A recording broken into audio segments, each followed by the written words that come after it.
नमस्ते, मेरा नाम स्वाति शर्मा है। मैं मुंगेर से बिलोंग करती हूँ, पटना में रहती हूँ। तो आज मैं जो बात करूँगी ये पंडितों पे करूँगी। जो पंडित होते हैं ना, जो हस्तरेखा, हाथ देखते हैं या कुंडली देखते हैं या भविष्यवाणी करते हैं, उन पे।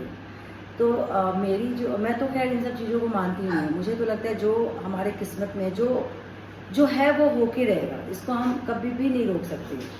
बट अपने कर्मों को करते रहना चाहिए, कर्म से पीछे नहीं हटनी चाहिए। बट जो होना है सो होना है, इसको कोई नहीं बदल सकता।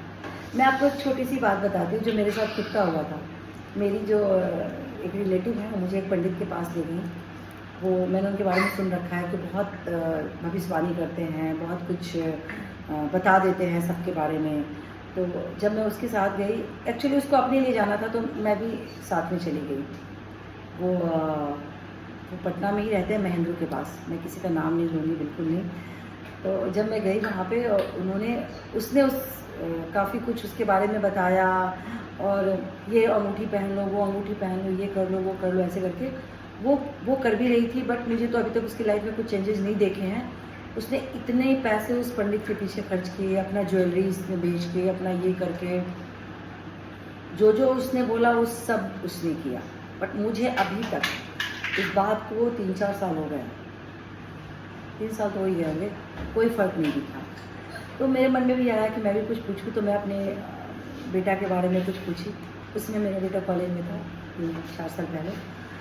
उन्होंने मुझे एकदम से डरा दिया कि आपका बेटा का ये जो पूरे साल है, ये बहुत बुरा है, उसका एक्सीडेंट हो जाएगा, उसको बचना है, इससे बचना, उससे बचना। एज ए मदर मैं बहुत डर गई। मुझे लगा अरे, मतलब एकदम से सुन के तो किसी को भी डर लगेगा। तो ये अंगूठी आप पहना दो उसको, इससे ठीक रहेगा, उसको ये नहीं करे, वो नहीं करे, ऐसा बोल दो उसको। तो मैंने अपने बेटा को कॉल किया, मैंने उसको बताया कि देखो, तुम बाहर मत निकलना, और निकलोगे तो बहुत अपना केयर करना, और ऐसे से कुछ। तो उसने एकदम से फ़ोन कट कर दिया कि मम्मी रखो, ये सब फालतू बात का मेरे पास समय नहीं है। मन में तो मेरे बहुत सारे ऐसे होते हैं ना कि आपको कोई, तो मेरे मन में बहुत सारे निगेटिविटी आना शुरू हो गए थे। और मैं सोची कि चलो इसके लिए एक अंगूठी बनवा ही देते हैं। तो मैंने पंडित जी को कॉल किया कि भैया, मैं उनको भैया बोलती हूँ कि भैया, मेरे को आपसे मिलने आना था।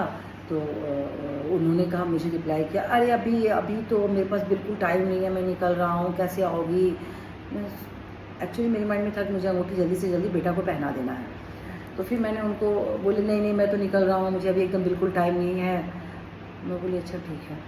फिर मैंने थोड़ा रुक के दोबारा उनको कॉल किया कि भैया, एक्चुअली मुझे आना था, अर्जेंट था, मुझे ना अंगूठी बनवानी है अपने बेटे के लिए, जो आपने कहा था ना। पता है उनका रिप्लाई क्या है? क्या आया होगा सोचिए। अभी उनके पास बिल्कुल टाइम नहीं था। जैसे ही मैंने उनको अंगूठी की बात बोली, वैसे ही उनका रिप्लाई है, अच्छा आ जाओ, कितने बजे तक आ जाओगी, कितना टाइम लगेगा। बस मेरे माइंड में ऐसे क्लिक किया। मैंने बोला कि इसके पहले उन्होंने डायरेक्ट मुझे बोला था कि उनके पास वक्त नहीं है, वो निकल रहे हैं। और जैसे मैंने अंगूठी की बात करी, वो तुरंत से एकदम एक्टिव हो गए हैं कि हाँ तुम आ जाओ। मैंने बोला कि मेरे को तो टाइम लग जाएगा, क्योंकि वो मेरे घर से डिस्टेंस भी है थोड़ा, और जाम वाम तो होगा। तो मैं बोली मेरे को टाइम लग जाएगा आने में, 1-2 घंटे लग जाएंगे, ऐसा करो आप छोड़ दो, रहने दो। मैंने नहीं बनवाया, ईश्वर के दया से, क्योंकि मेरा आस्था भगवान में बहुत है, अंधविश्वास नहीं है। मैंने पहले ही बताया था, कुछ नहीं हुआ, भगवान करे आगे भी कुछ ना हो, ईश्वर हमेशा इसको स्वस्थ रखे हमारे बच्चों को। तो मेरा ये वीडियो बनाने का एक ही चीज़ था कि अगर आप इन सब चीज़ों को मानते हैं, और अगर आप इन सब चीज़ों के पीछे, अगर आप मतलब इन सब चीज़ों के पीछे पैसा वेस्ट कर रहे हैं, तो प्लीज़ मत करो। क्योंकि हम बहुत मेहनत से कमाते हैं, और इनको हम अच्छी चीज़ों में वेस्ट करें, ये ज़्यादा बेटर है कि ना कि हम इस पंडित इन सब के चक्रों में।